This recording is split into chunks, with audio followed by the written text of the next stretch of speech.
Let me see if I can make. I want to make sure I get the information right. We've been hearing about it for quite some time, and according to Eddie Hearn, a deal is done, but there is one issue. I guess is a minor issue because it looks like the fight's going to go forward.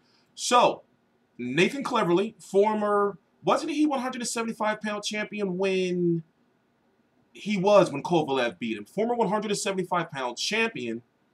Nathan Cleverly is now the WBA world champion at 175.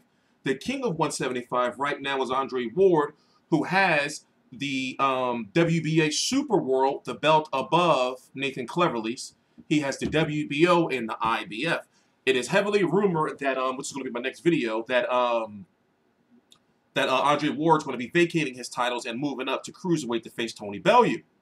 So he won that title, meaning, and I covered that fight here on the channel. You know, I forgot the exact details. Forgive me.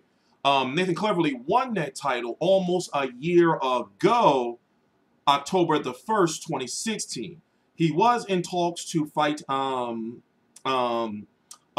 Ward and a couple other people, but it's looking like him versus Badou Jack is happening on a Mayweather versus McGregor undercard. So well, they're calling it the prelims or whatever the case may be. So you have Mayweather Mcgregor, Badou Jack versus Nathan Cleverly, or Nathan Cleverly versus Badou Jack, Tank Davis, IBF 130-pound champion, versus Roman Rocky Martinez, Sean Porter versus Tomas Dulorme, and Steve Cunningham versus somebody.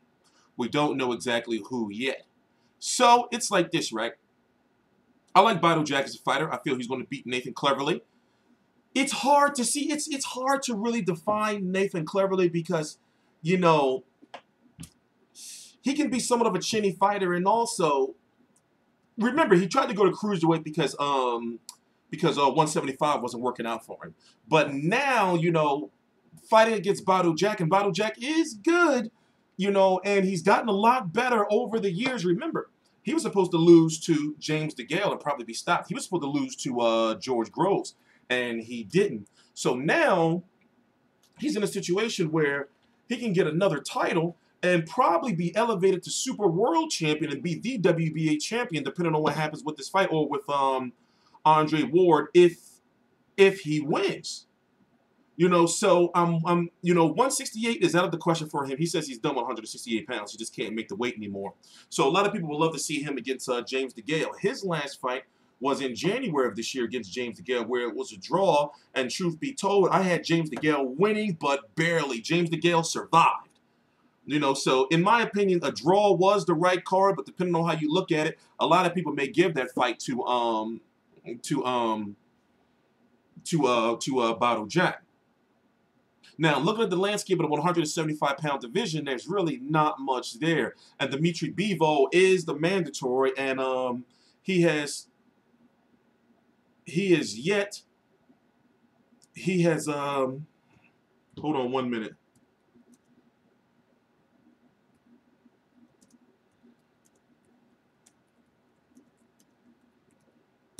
What was I saying? Oh, he is yet to be paid any type of step-aside money.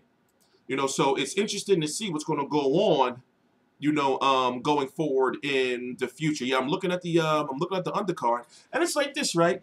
I'm not, the undercard is a good undercard as far as featured names, but there are not any names that really stick out to us as far as like, yo, I really want to see this Mayweather McGregor undercard. You know, I mean, looking at Tank Davis versus Roman Rocky Martinez, yes, you know, Roman Rocky Martinez is a seasoned fighter and is going to be a step up in competition. Looking at Gervonta Davis's record, I mean, in my opinion, you know, he's better than Liam Walsh, and he's better than Jose, you know, Pedraza, even though Jose Pedraza at that point in time was undefeated, and Jose Pedraza also has a win over Tevin Farmer. We wanted to see Tevin Farmer, but for some reason, that fight didn't happen, and Tevin Farmer ended up getting shot in the hand anyway.